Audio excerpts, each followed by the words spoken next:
and beautiful stories that tell of inspired spiritual activism and individual healing journeys. Walk the path with me, Dr. Trish DeRocher, on the show Heart, Change, Consciousness, where we inspire listeners to take action towards a more just world.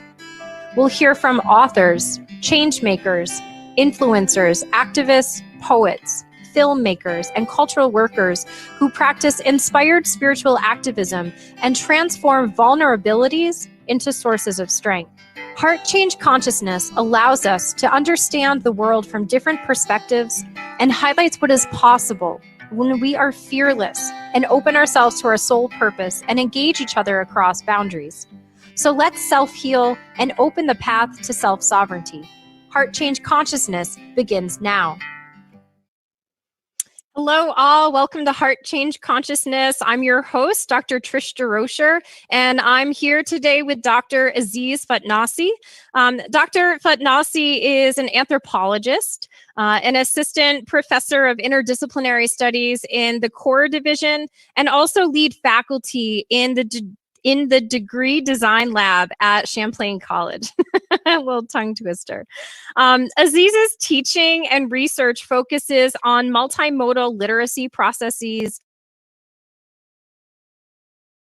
national networks, and aspirational resilience strategies, utilizing the methodology of participant action research. So prior to Champlain College, Aziz served as a research fellow with the College for America at Southern New Hampshire University, and also as a research associate in the Department of Anthropology at Indiana University. Aziz's applied work in international development engages topics of youth, migration, education, cultural resilience, and human rights activism. Over the past 10 years, Dr. Fatnassi has led and consulted on multimodal projects engaging these issues for government, industry, nonprofit, and community stakeholders across North America, Europe, and the MENA region, which is the Middle East and North African region. So Aziz, thank you so much for coming and being here with us today. Thank you for having me. I'm really excited to talk. I am too. And I always love talking with Aziz because I never know where the conversation will go. So Aziz and I had an opportunity to work together a few years ago. And as part of that, we co-organized a conference panel with staff and students called Decolonizing Bernieland, Bernieland, not like Burning Man, Bernieland as in Bernie Sanders, imagining, practicing, and modeling coalitional liberatory education at PWIs, or predominantly white institutions in Vermont. For the National Women's Studies Conference. And that brought us to have sustained conversations about many of the topics that we'll discuss today, including the limits of institutional diversity, equity, and inclusion initiatives, and what it means to really practice and model alternative forms of community and pedagogy that encourage people, whether college students or global citizens, to share space and to show up with our full humanity and to really meet each other in dialogue and reciprocal exchange without downplaying and also without exaggerating the different histories and cultural expressions that we bring, right? Chandra Mohanty has a phrase called common differences, right? How do we kind of show up with our common differences and really meet each other in these dialogues? So, you know, I love having conversations with Aziz because our training, our background is very, very different, right? Our life paths have been very, very different. And there's also a lot of overlaps in our ethos, right? So talking with Aziz always makes me rethink things that I thought I understood with new language and new frameworks and new concepts. And I love that Aziz approaches everything with groundedness and a deep curiosity, right? So when we did work together in faculty meetings, I would always find myself all worked up, even though I would coach myself before the meetings to be like, not this time, you're going to stay calm this time. And then it didn't happen. And then, then I would hear Aziz kind of very calmly and deliberately somehow, kindly somehow explain why a proposed idea is misguided, right? And so Aziz has a lot of patience and humility that allows them to really listen to what other people are saying, not because the ideas are necessarily valid, but just because Aziz is clear enough to hold on to their own worldview and truth that they don't need to speak over someone else. And so instead, they listen and learn like any good anthropologist. And so I've taken quite a few notes from Aziz on how to do this. And I also just want to mention that Aziz is really dearly loved by their students, which when you're teaching about global issues, it's not the easiest thing to achieve, especially at a predominantly white college in the Northeast in the US. So I just want to mention that. So Aziz, you have so many different hats and so many different layers. At one time you were a pretty serious hockey player, and I just found out you also had an undergraduate minor in sustainable landscape horticulture, which explains some of our conversations about gardening and permaculture and these kind of things. I'm wondering if you can share with our listeners just more about who you are, your journey, and what has brought you to do the work that you're doing in the world. Yeah, thanks, Trish. That was quite the introduction. I really appreciate your kind words as well. Yeah, like you said, I'm an assistant professor of interdisciplinary studies and a lead faculty in the degree design lab, which is indeed a tongue twister. But quite generally, I'm an anthropologist. And what I do is try to examine the world around me and make sense of the meaningful engagements that I have with other people and that other people have with each other. And so for me, getting into the work that I do is really a practice of personal interest because I myself want to learn in environments that are equitable and inclusive. So going through undergraduate at the University of Vermont, studying anthropology, I kind of had the chance to engage with a lot of different perspectives that I wouldn't have engaged with otherwise. And those kind of compounded through my practical work in going and exploring my cultural heritage, which is Tunisian heritage, up in Montreal. Was lucky to do some independent studies with a professor at UVM, Dr. Emily Mineta, in linguistics.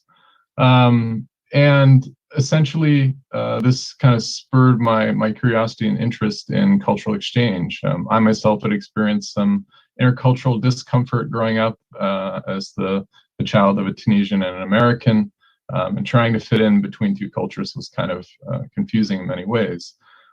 So I set my sights to do work around this and to actually try to make sense through some models and structures of thought to help myself process it. So that just kind of connects to what I do today. I really see research and teaching as intimately connected and equally informative. And I think effective teachers should be at the cutting edge of recent scholarship and events, but also kind of command a broad knowledge of emerging fields of interculturality, so they inform their pedagogical approach. Much like our students' lives, our academic fields aren't just collections of facts, stories, and concepts, but they're dynamic areas of engagement. And if we treat this as a possibility to engage, it can be a rewarding exercise. So that's brought me to where I am today. Mm-hmm. Yeah, and I think it's so often our personal journeys, right, lead us to our work in the world, because at a certain point when we cultivate some tools and skills and structures, right, as you're suggesting, right, we just want to share those, right, and kind of connect with other people and so that they don't have to kind of stumble in the dark that maybe in the same way that we have. Yeah. So Aziz, you are currently co-lead faculty and director of intercultural and experiential learning in the degree design lab, got at that time at Champlain College, where you've also taken a lead role in generating intercultural competencies for the college.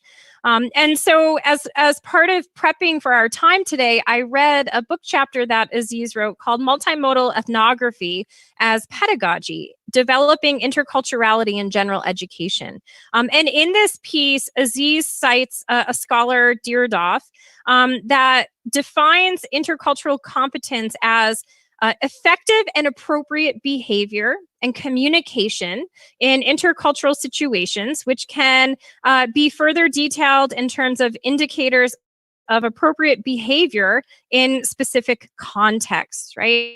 So already we're hearing how it's not just kind of intellectual ideas that you're working with, but applied. Like, how do we bring these tools into our daily life practices? So Aziz, I'm wondering if you can tell us more in your own words what interculturality and intercultural competence means to you and why it's important.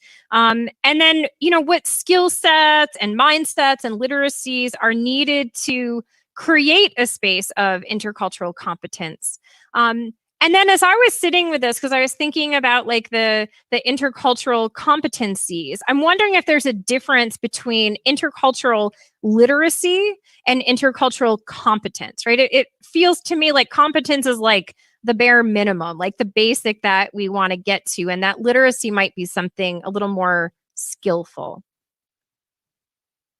Yeah, as you've mentioned, there are a number of concepts kind of packed into interculturality. And for me, this was kind of the beginning of my journey, was to try and figure out what the overall consensus might be. And I found this definition, which you read out, the effective and appropriate behavior of communication in intercultural situations, which again can be further detailed.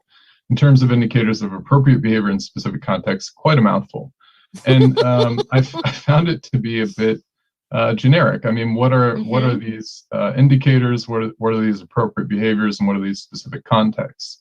And DeRocher, to her credit, kind of goes on and talks about some key components in developing this competence. So, assessing kind of the world around you, developing an iterative mindset towards development itself, developing critical literacies, which kind of gets at what you were talking about a bit, around knowledge creation, acquisition, and deployment, attitudinal reorientation towards respect, openness, and curiosity, and something that kind of attracts me the most as an anthropologist, the cultivation of an emic and etic perspective, so internal and external perspectives. In terms of doing all this stuff, though, I think, sometimes when we use the term literacy, we might limit ourselves to the textual, thinking mostly about engaging with, asynchronous works of people from other cultures. Where I would kind of set what my goal was, especially in the book chapter you mentioned, is kind of around practices. And I think that practices and literacies are kind of both built upon collective effort towards this development process. So, in education, we do a lot of this stuff with, study abroad, service learning, sometimes even domestic experiential courses. But the point is, to create these things, you need to have real world spaces. It's very hard, and this is one of, again, the problems of anthropology. It's really hard to replicate natural human behavior.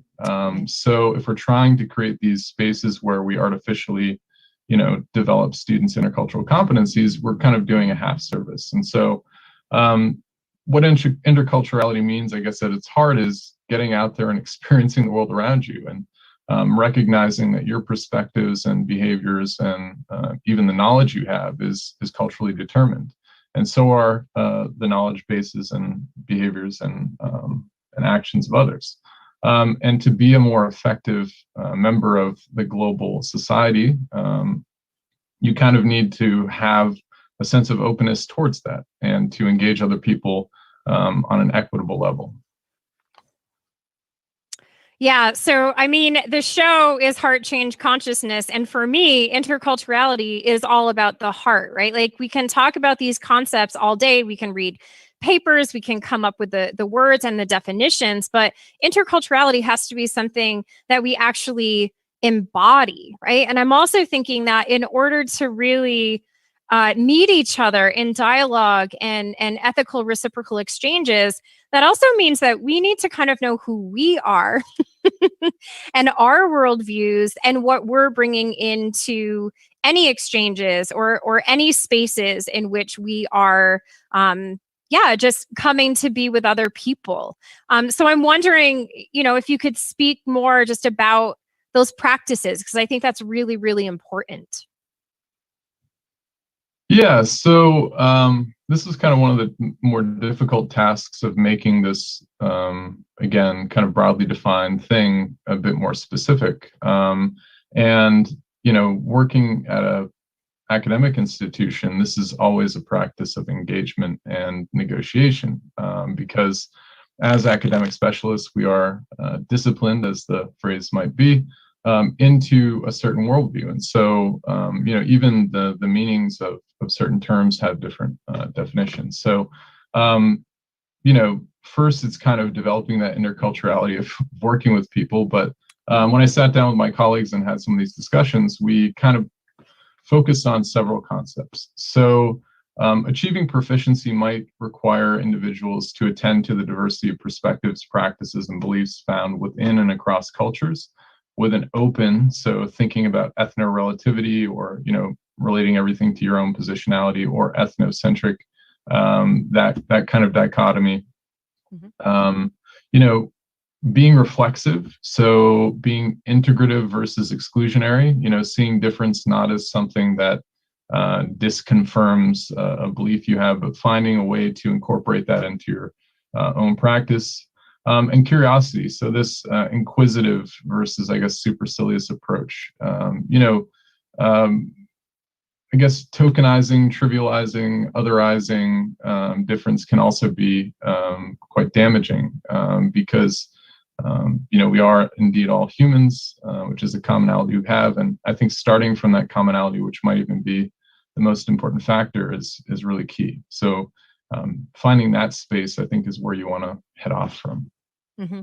I'm thinking in women's studies, there's been like a lot of just revision of curriculum over the years of like, how do we think about the transnational? How do we think about holding the commonalities and the differences while we're still thinking about like the power differentials across spaces and the differing histories, right, that people have. And so there's a critique of diversity and inclusion efforts that are what we call add and stir, right? Where there's like this kind of like presumed white, straight, hetero, male at the center, and then everyone else is kind of somehow deemed other. And then it's just like, we'll just add this perspective and this perspective and this perspective. But there's no real decentering or reworking that allows for true dialogue or reciprocity. And Chandra Mohanty has a piece where, so she critiques that, and then she talks about, okay, so then women's studies curriculum have started to do what she calls the feminist as explorer model, which is to just kind of take the US unproblematized and uninterrogated as a starting point, and then like visiting other cultures outside of the US. Like, we'll explore this place and this place and this place. But again, there's no consideration of the plurality of cultures within the US, right? Or a truly reciprocal exchange, right? Where like there's no one assumed way of being at the center. But so for me, interculturality is more this meeting from where we are without a presumed center, right? And then when we do that kind of the internal work to think about, okay, what histories and perspectives and worldviews, assumptions am I bringing? How am I kind of interfacing with the people around me, and what worldviews and cultural norms and experience have they had? It becomes a lot more fluid than these kind of definitions, right? Or the kind of the flat competencies. And I guess, Aziz, I bring that up because in this same chapter, you're talking about how in these institutional efforts to create and implement these new intercultural competencies, you didn't really see these things translating into pragmatic, practical shifts for BIPOC, Black, Indigenous, people of color, students, faculty, and staff at the predominantly white college that you're doing this work at.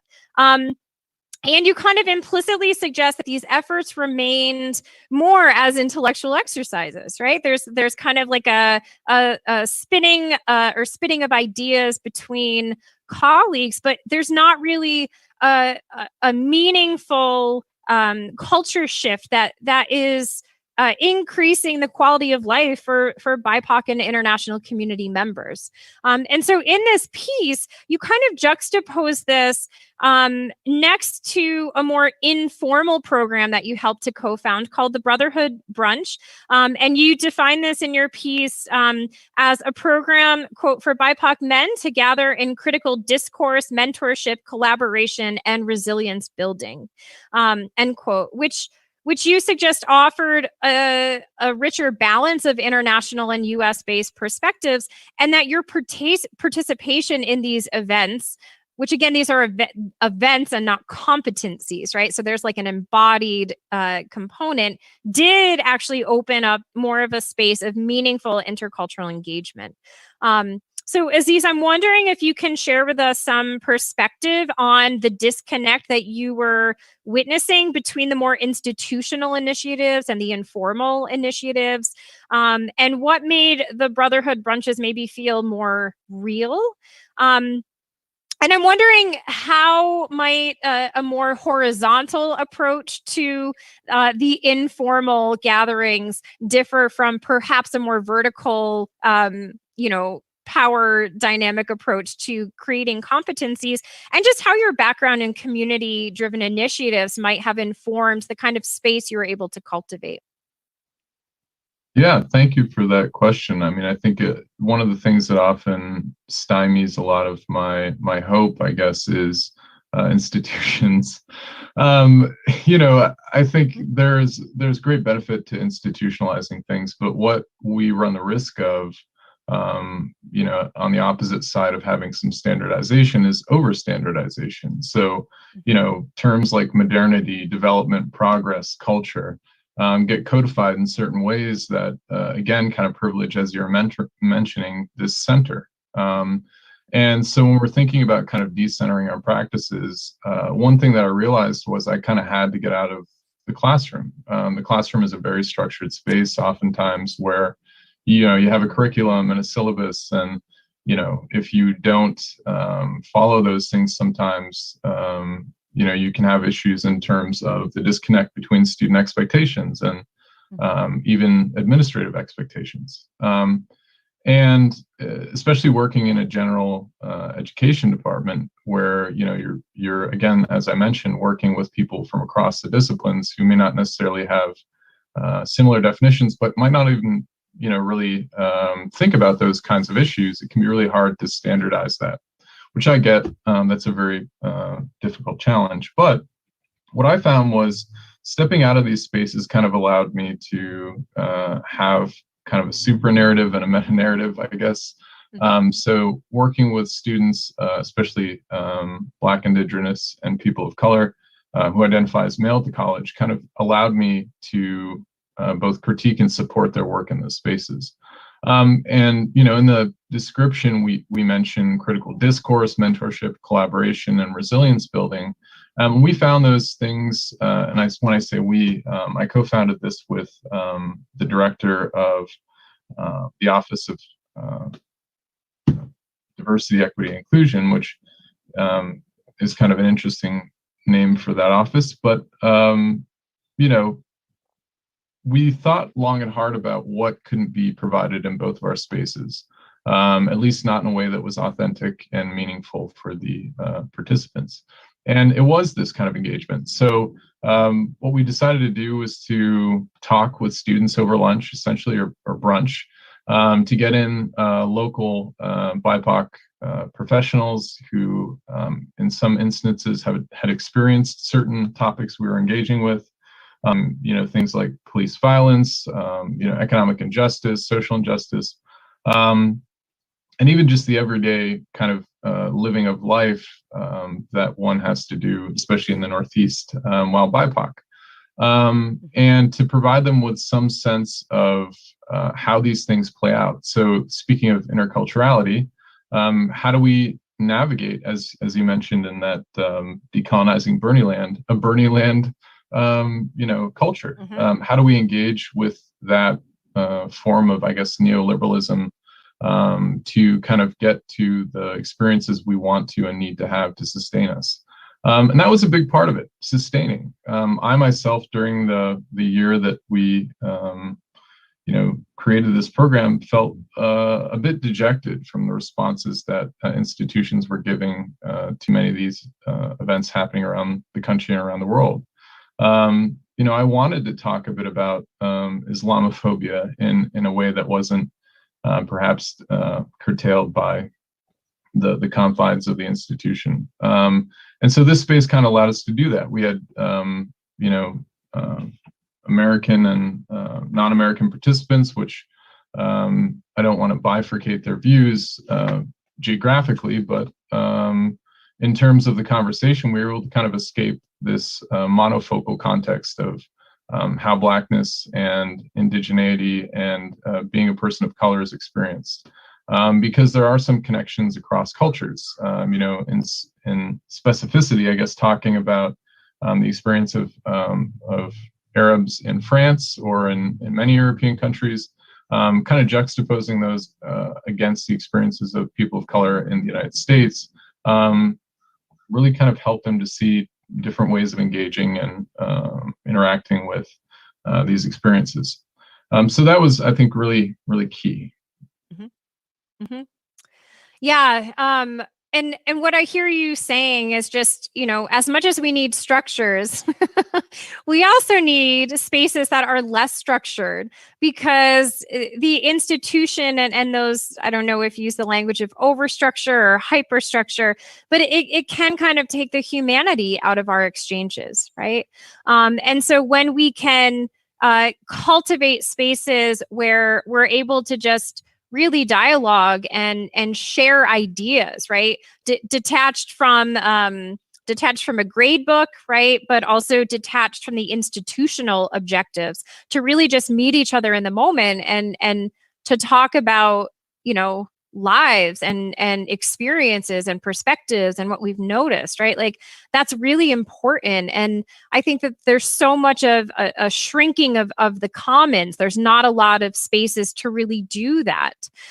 So I appreciate you really carving out the space and time and utilizing your skills to create that space that hadn't been on that campus.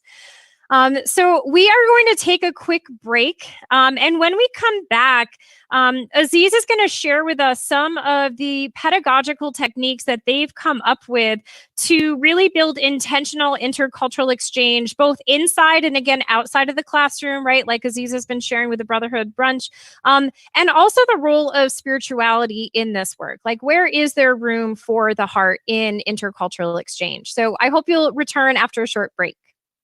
I made myself sick with this cancer inside. Call it hatred that I made over long. All right, all clear. A couple of times, but I came back. And I don't think I was talking during them, hopefully. So, Aziz, how are you feeling? Being who you are in everyday life is the key to unlocking soul wisdom within. I think that our whole self already knows. No, I thought Get ready to embrace your spiritual, mental, and emotional well-being, your whole being. Really Discover your gifts and strengthen your connection to spirit. We will explore Earth's guidance, divine truth, and love, past life lessons, and so much more. So listen in to Divine Guidance with Patricia and join in your personal adventure to triggering, opening, validating, and being all that you are. For more information about me, visit divineguidance.org. Pedagogical pieces. But I'd love to Champion Your Life with me, Leanne Champion. Sure, so do you want First to talk Wednesdays about at 1 p.m. Pacific Time on TransformationTalkRadio.com. That new gym membership might help you get fit, but what about emotional fitness? Jump into the rushing waters of personal growth. Don't waste another minute feeling unfulfilled. Okay, so Visit championyourlife.com and let's do this together. It's time to get your life back on Burn Bright Today with Jennifer Marcinelli. Tune in each month on transformationtalkradio.com. Learn to move from the darkness of burning out to the light of burning bright. Jennifer is redefining stress and the energetic causes of burnout, shining a light on process to get your life back. For more information about Jennifer and her work, visit burnbrighttoday.com. Tune in to The Truth is Funny with Colette Steffen each Wednesday at 8 a.m. Pacific, 11 a.m. Eastern on TransformationTalkRadio.com. This hit show will have you thinking outside the box and riding the wave of infinite potential. Join Colette on the Higher Self Network, inspiring listeners to shine their brilliance and ensure success while roaring with laughter as they recognize the humor of the giant cosmic joke. Visit thetruthisfunny.com. Kind of ask if you could speak a little more. Join Jennifer Noel Taylor on the hit show Quantum Touch Radio, supercharging your life on transformationtalkradio.com. You'll take a quantum journey as well as reveal powerful yet simple steps to create more abundance, better health, emotional and mental vibrancy, and happier relationships using universal quantum touch principles. For more information, visit quantumtouch.com.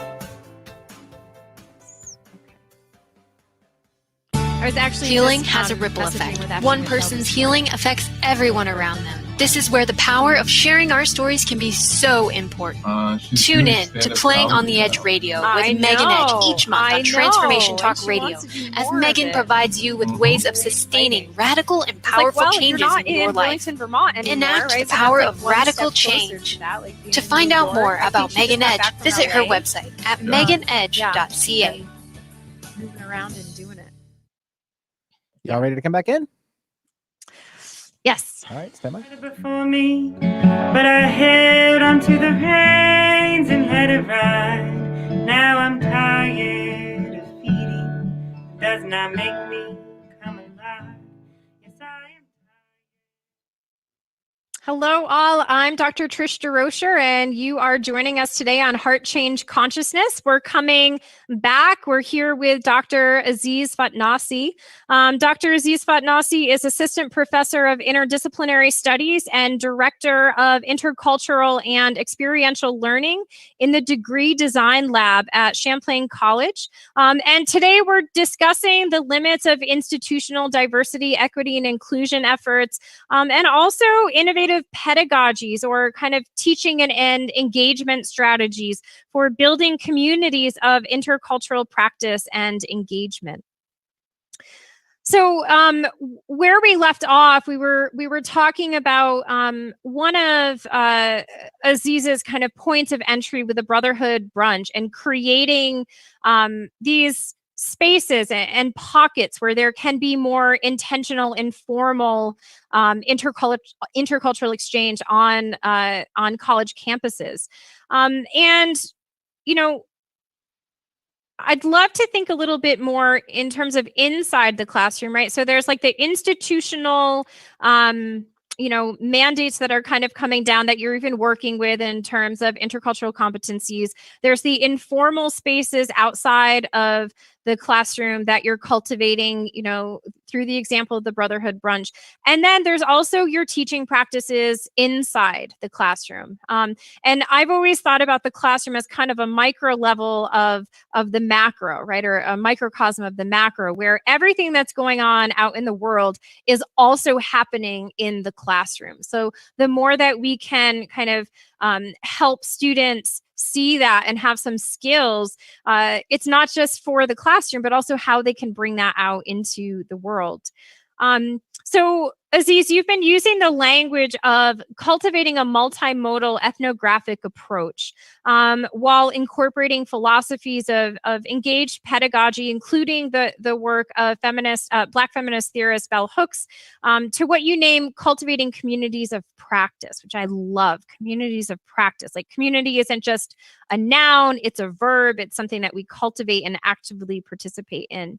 And as part of this, you encourage your students to bring in their existing knowledges to the classroom. And I think as you do that, you're really troubling and decentering this very vertical Western cultural understanding of hierarchical knowledge production that's based in expertise or degrees. And then you have your students engage with macro, meso, and micro levels of the global intersections that your classes really address. And I also know that there were a handful of campus events that really influenced and directly led you to rethink how you were, creating space in your classroom and what it meant to cultivate intercultural exchange within the classroom. So as part of this, you are placing a lot of importance on small groups, encouraging students to bring in their different projects, their voices, their passions, their perspectives, and then coming into dialogue with each other. And it reminds me of Jose Medina's work, who wrote The Epistemology of Resistance, in thinking about our experiences in life as potential epistemic resources. So potential resources in helping us to understand ways of being in the world that can be brought into productive friction with each other, right? So that each person's world can ultimately be augmented and shifted when we approach each other with respect, right? And genuine reciprocity. And it also seems like a very intentional building block way of rebuilding the commons that I was speaking to earlier in the classroom, right? If these spaces aren't really existing in society, if they're not existing in the institution, how can you kind of create these spaces, really carve them out intentionally? So I'm wondering if you can tell us a little bit more about how and why you structure your courses in this way, including maybe some more background on the histories and the campus events that really directly led to you reworking your classroom, and providing us with some tangible examples of some of the transnational topics that you teach and help students understand, and how you kind of encourage them to break them into the smaller pieces so they don't feel really overwhelmed in doing it. Yeah. I mean, I think, the term that you highlighted, communities of practice, this is Etienne Wenger's term. I think it's a really important way to think about what we do in the classroom and as educators and in our everyday lives. Really, communities of practice are groups of people who share a concern or a passion for something they do, and they want to learn how to do it better as they interact regularly, right? And there are two things in that definition that really speak to me. One, people who share a concern or a passion, right? Right. So leading with something that is important to you in your life. And then the second part is interacting regularly, right? The learning to do things better is something that will come through that regular interaction. And if you don't have that regular interaction, it's really hard to cultivate the kinds of practices you want to have. So for me, that term kind of really hinges upon a lot of what brought me into both the Brotherhood Brunch and in the pedagogy that I use. I started teaching at the college in 2017, and this is a period of, nationwide trauma, really, with the continued killing of Black men and Black women and Black trans folk by police and other aggressors. It also coincided with the rise of white nationalism in the state of Vermont. We had a number of white nationalist posters put up at colleges and universities in the area.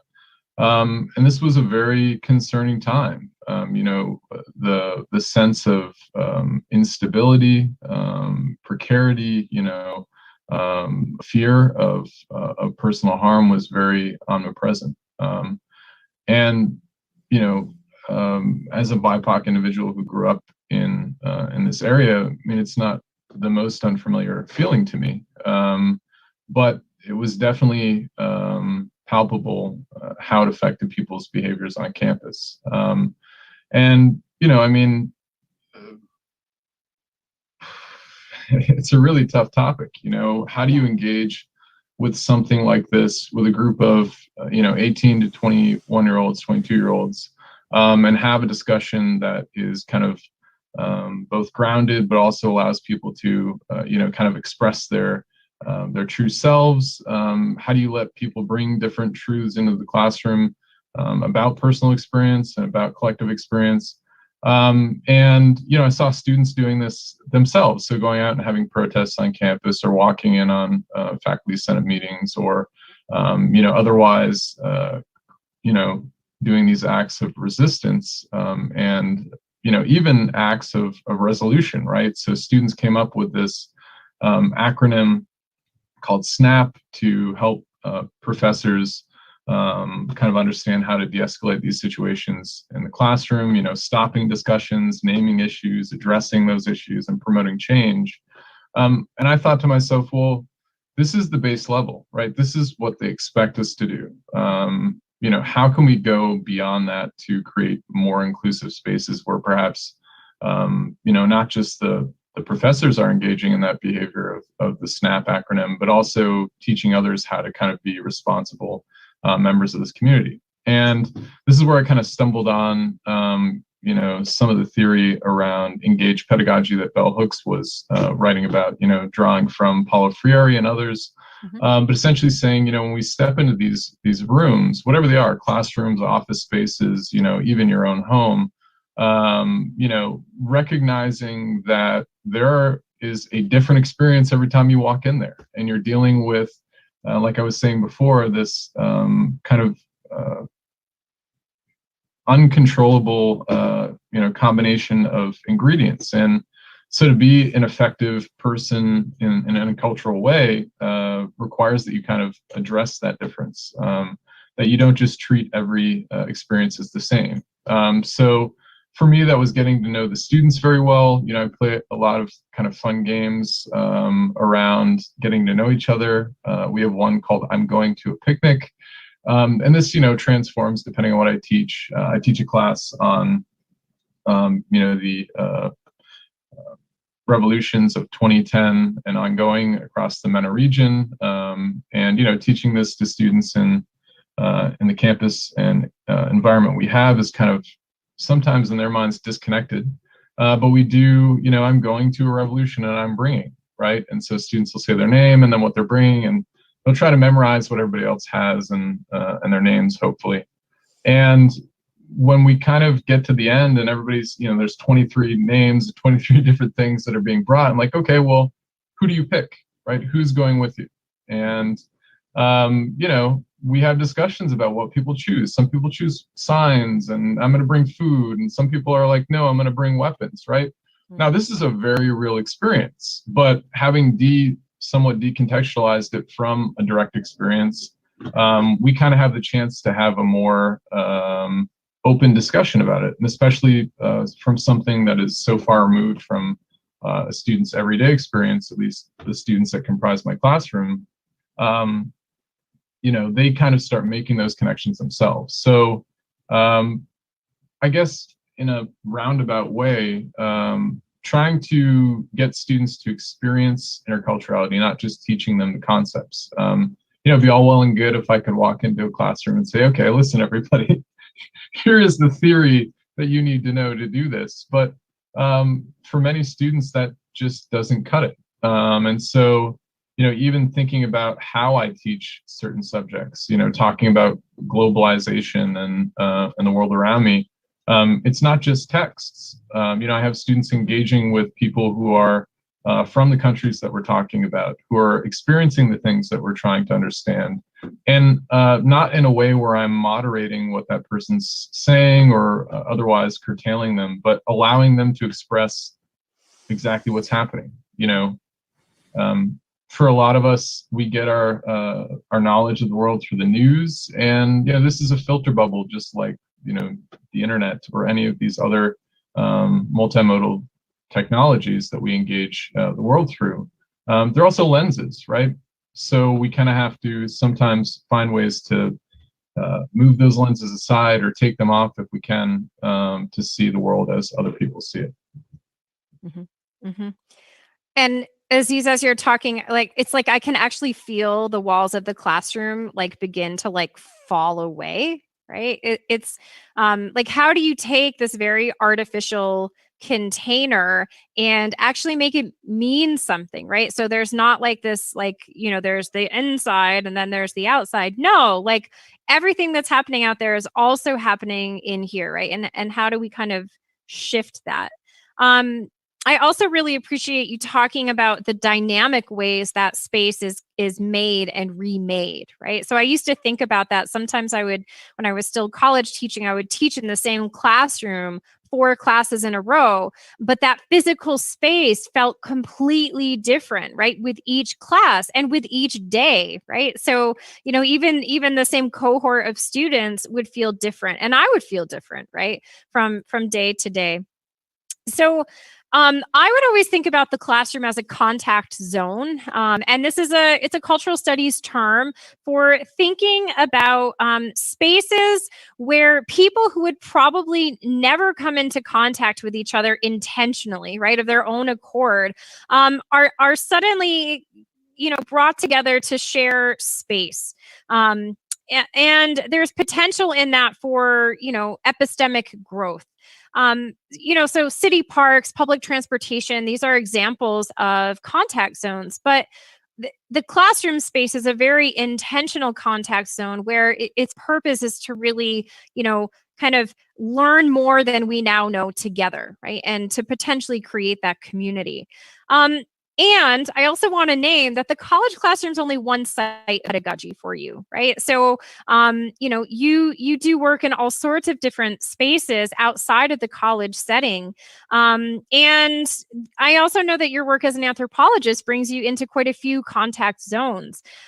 So I just want to highlight that you're not just thinking about these practices, you're living them. And so you're also bringing these living practices into the college campus, right?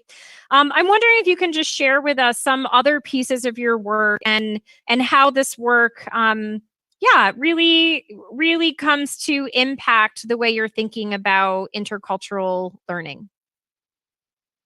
Yeah, I think, as I was mentioning in the introduction, I really do believe that research and teaching are really intimately connected.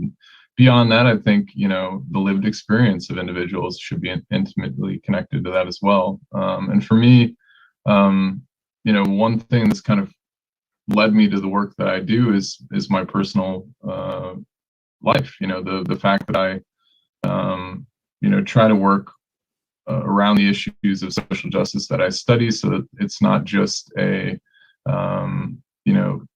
theoretical practice, but more along the lines of what you mentioned, what Jose Medina calls epistemic resistance, right? So using my resources and abilities to undermine and change oppressive normative structures, and also, as Medina mentions, the complacent cognitive effective functioning that sustains those structures, right?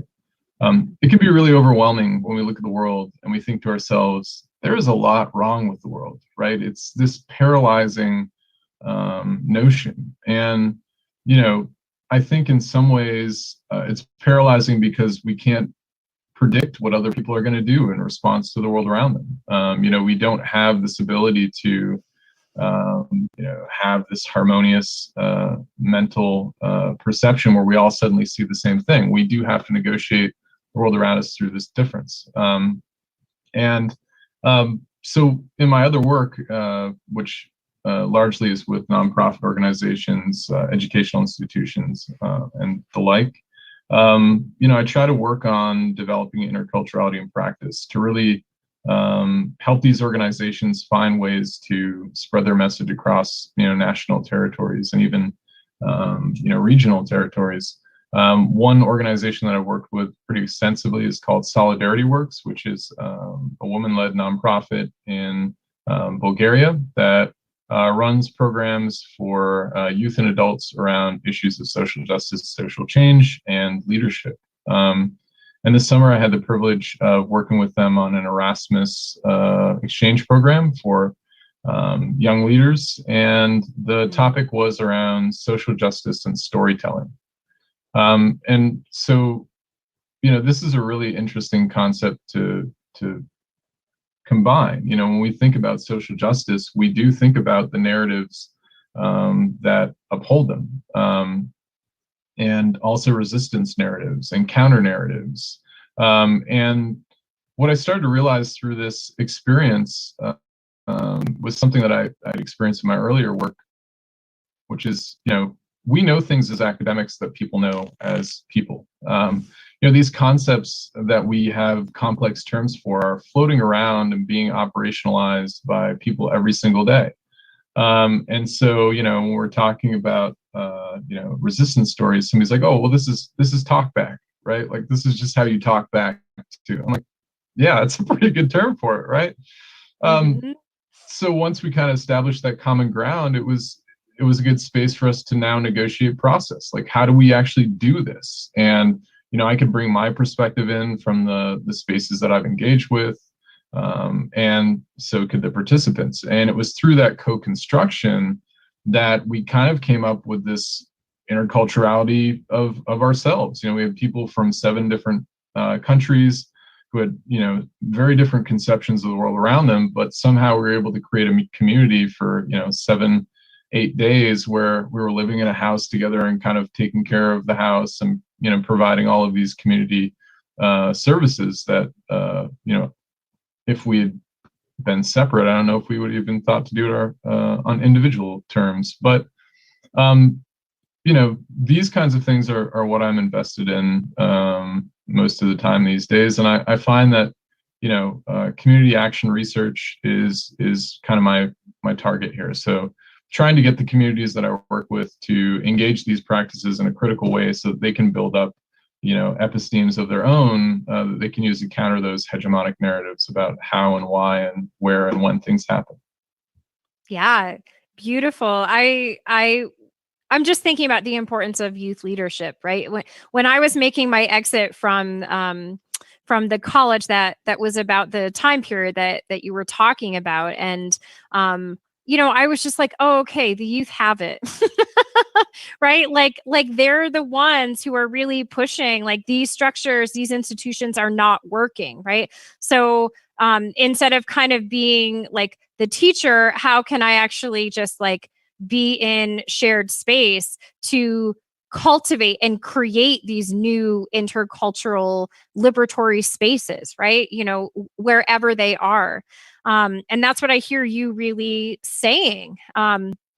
And I think, just kind of as a side note, understanding that academia is also a culture, and it's a culture that isolates a lot of people and takes a very arrogant posture. So I love that language of talking back, and that part of intercultural exchange is being able to listen to each other's words and metaphors and paradigms and points of reference, and understanding how they overlap. So Aziz, we are unfortunately almost at the end. I'm wondering if you can just, kind of quickly speak to how spirituality kind of fits into this work for you. And also, just any wisdom, any insights or vision dream building that you want to leave our listeners with. Yeah, spirituality for me kind of plays a really important role in the work that I do. One, because it's an all-encompassing practice. To develop these kinds of things isn't just a 9-to-5 experience, right? It's how you kind of start living your life. And so for me, the practice of understanding the world around me became this process of self-discovery and collective discovery. And I think For every single one of us, we have a process by which we do that. I consider us all ethnographers. This is what I tell all my students. You're constantly coming into contact with all kinds of, to use research terms, data.